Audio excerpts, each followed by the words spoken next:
ঠিক ওর মায়ের মুখের কাছেই চলে গেছে।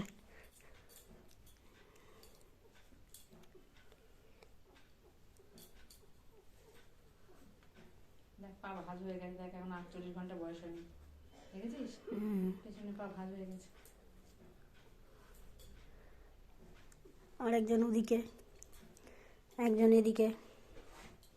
তুলে দিল তোমাকে।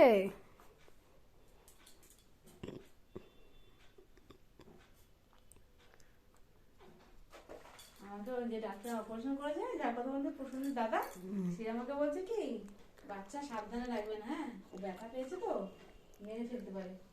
আমি বলি মনে মনে ভাবছি তোমরা জানো না তো ওর সম্পর্কে, তাই বলছো। আমার লুসুর বাচ্চার প্রতি কি মায়া। চাটিস না, আবার এক্ষুনি হিসু করে দেবে। আজকে সকালে কি করে জানিস, ও ছোড়ায় খাইয়েছে, ও কান ওর লুসুর কানের তলায় ঢুকছে গিয়ে। ছোড়ায় খাওয়ালো, দুধ খাওয়ালো, খাওয়ানোর পর আমি রেখে দিয়েছি। ছুটকু এখানে বসা, ছুটকু দিকে তাকিয়ে আছে লুসু।